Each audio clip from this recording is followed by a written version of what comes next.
السلام عليكم يا احلى متابعين. بنبدا كلامنا بالصلاه على النبي عليه افضل الصلاه واتم التسليم، وما تنسوش دعمنا باللايك والشير للفيديو والاشتراك في القناه وتفعيل الجرس علشان يوصلكوا اشعار بكل جديد بنعمله. الفيلم بيبدا بقصه قديمه لما كان الظلام سائد الارض، كان الشياطين هي اللي بتتحكم وبتعذب في البشر لحد ما ظهر البطل كرين اللي قرر انه يحارب الشياطين، وبدات حرب كبيره بين كرين وبين الشياطين لحد ما اتصاب كرين في الحرب دي اصابه خطيره ونزف كل الدم اللي عنده، وساعتها شرب منه كل البشر اللي كانوا موجودين واللي عددهم 100 محارب، وقدروا انهم يستبدوا قوه كبيره وبقوا اقوياء جدا. لكن لما جه الدور على رونالد ما كانش فيه اي حاجه يشربها، عشان كده ما اكتسبش قوه زيهم. وبعد سنين طويله بنشوف ان القبيله دي واللي اسمهم البربره بقوا اقوياء جدا وفخورين بدماء كرين اللي بتجري في عروقهم، ما عدا رونالد اللي لسه جسمه ضعيف ومش قوي كفايه، وده كان بيخليه يستخبى وسط المحاربين علشان ما حدش ياخد باله منه، لحد ما بيجي عمه وبيطلب منه انه يمسك الفاس ويثبت لهم انه قوي. ففعلا بيحاول رونالد انه يثبت لكل القبيله انه قوي، وبياخد الفاس وبيحاول يضرب بيه، لكنه بيقع وبيخبط في التمثال بتاع كورون وبيدمره. عشان كده بيقرر عمه انه يعاقبه بانه يعمل تمارين قاسيه علشان يبقى قوي زيهم. وبيحاول رونالد يقول لعمه انه مش قوي كفايه علشان يكون واحد من البرابره، لكن عمه بيقول له ان البرابره اقوياء مش بس في اجسامهم، وان عندهم شجاعه وقوه تانية موجوده جواهم بسبب دماء كرين اللي بتجري فيها، وبيشجعه انه يكمل التمرينات بتاعته. وفي يوم بيلاحظ البرابره ان في عربيه بتقرب من المدينه بتاعتهم، فبيجروا باقصى سرعتهم وبيجهزوا الاسلحه الدفاعيه بتاعتهم، وكل واحد بياخد مكانه، وبيكونوا فاكرين ان العربيه دي جايه تحاربهم. لكن رونالد بيتكلم وبيقول ان العربيه دي موسيقيه مش قذيفه لهب زي ما كانوا فاكرين، وساعتها كل القبيله بتحس باحباط لانهم كانوا متحمسين لفكره الحرب علشان يثبتوا قوتهم. بيرجعوا تاني على الاماكن بتاعتهم وبيسمحوا للعربيه انها تدخل المدينه علشان تعمل شويه مرح للجنود، وبيكون سواق العربيه معاه شاب اسمه البرت، واللي بيكون متحمس جدا انه يعرف اكتر عن البرابره ويتعرف على حياتهم. بعد شويه بنشوف ان في احتفال وموسيقى شغاله لكل الجنود، واحد من الجنود بيستخدم كريم سحري بيخفي ايديه وبيفضل يضرب في رونالد ويتريق عليه، فبيحس رونالد انه متضايق وبيقرر انه يسيب المكان ويروح على برج الحراسه يقعد مع عمه. عمه بيحس انه متضايق لما بيشوف رونالد في الحاله دي، ورونالد هو كمان بيكون متضايق وبيطلب منه انه يقعد لوحده شويه، وبيفضل رونالد قاعد لوحده بيفكر في اللي بيحصل له ده. لكن فجاه بيظهر جيش كبير على ابواب المدينه، فبيروح بسرعه علشان ينادي على البرابره ويحذرهم. كان الصوت بتاع الموسيقى والاحتفالات بيكون عالي ومحدش بيسمعه، بيحاول انه ينفخ في البوق علشان يحذرهم، لكنه بيكون ضعيف والبوق كبير جدا وصوته مش طالع، وبيفضل يحاول اكتر من مره لكنه بيفشل انه يطلع صوت بسيط حتى. وساعتها بيقدر جيش العدو بقياده الجنرال فولكازار انهم يرموا قذائف اللهب على المدينه، والبرابره بيشوفوها في الاول وبيفتكروا ان دي العاب ناريه تبع الاحتفالات، لكنها بتنزل عليهم وبتدمر المدينه. وبيقدر الجيش بعدها انه يقتحم المدينه ويكسر السور بتاعها، وبيكون جيش فولكازار معاه اسلحه قويه والات عملاقه بيقدر انه يسجن كل البرابره اللي موجودين قدامه. وساعتها عم رونالد بيحاول انه يحارب كل الناس اللي موجودين، وبيروح على فولكازار وبيضربه بالسيف بتاعه، لكن السيف بتاعه بيتكسر، وساعتها اللورد فولكازار بيقدر انه يهزمه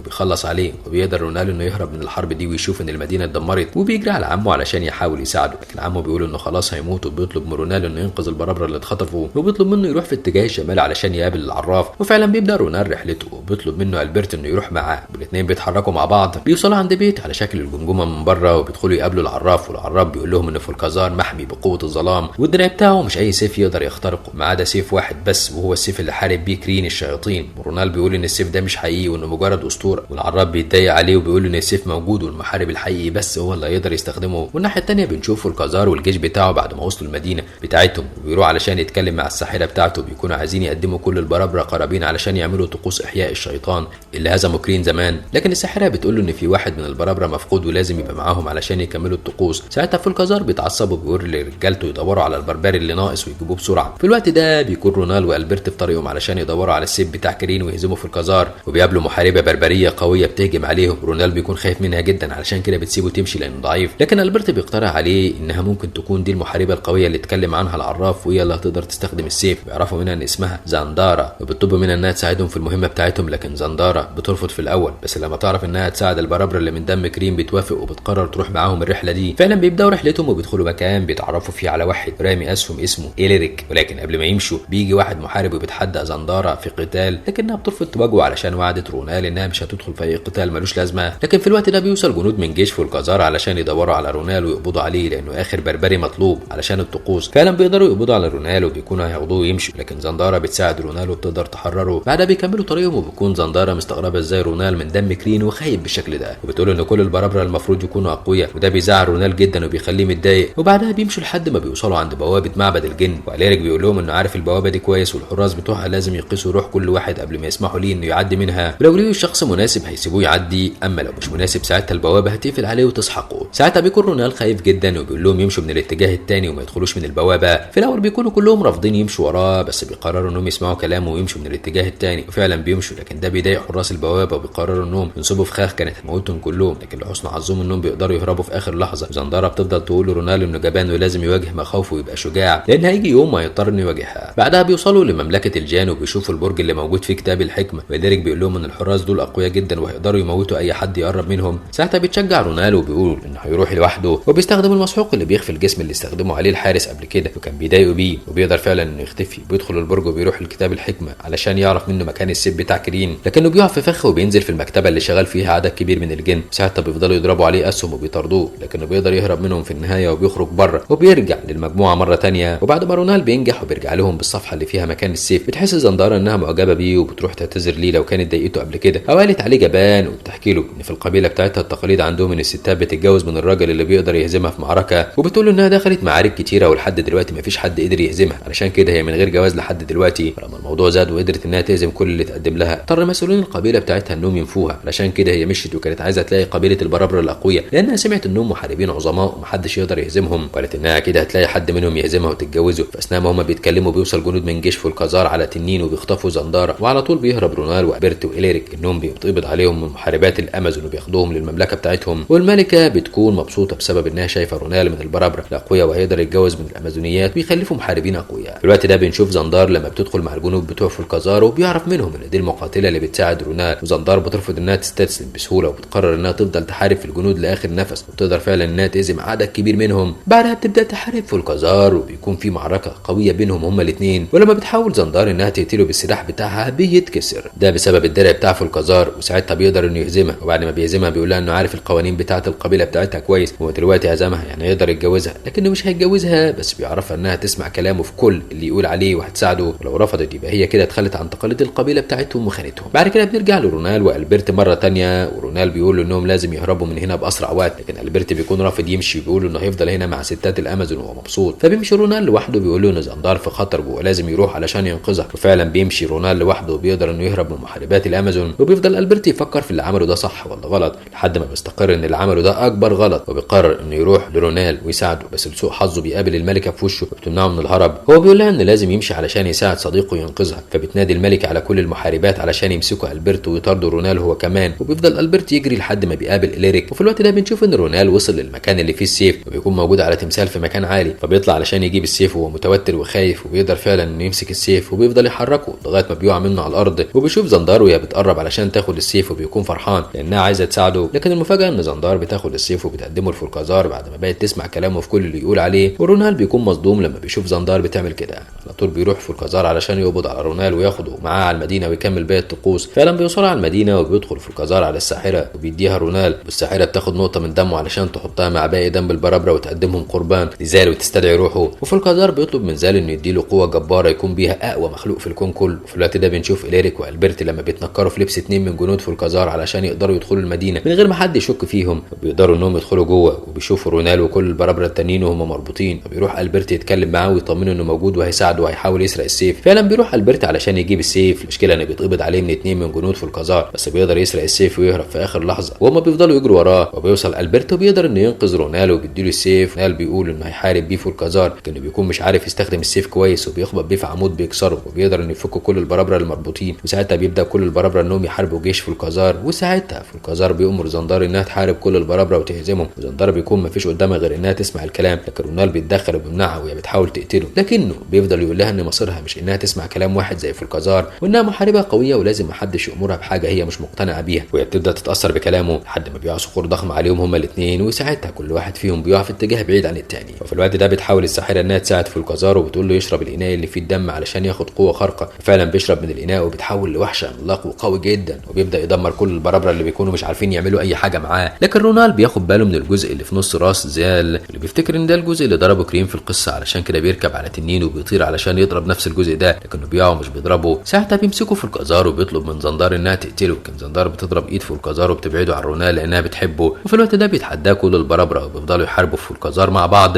لحد ما بيقدر رونال اخيرا انه يوصل للجزء اللي في راس فولكازار ويدمره، وينجح انه يتخلص من فولكازار وزال للابد. وساعتها بيقع على الارض وكل البرابره بيفتكروا ان مات وبيجروا عليه علشان يكرموه ان المحارب اللي قوى بينهم واللي قدر يعمل حاجه ما حدش عملها غير كرين الاسطوري. لكن فجاه بيقوم رونال وبيعرفهم ان لسه عايش، وزندار بتقول له انها لقت الشخص اللي بتدور عليه علشان تتجوزه خلاص من غير ما يهزمها في معركه. بيرجعوا كلهم على القريه بتاعه البرابره، بيفضلوا يحتفلوا بالبطل الجديد للبرابره رونال. وكده يخلص فيلمنا النهارده. لو عجبكم ما تنسوش دعمنا باللايك والشير للفيديو والاشتراك في القناه وتفعيل الجرس علشان يوصلكم اشعار بكل جديد بنعمله.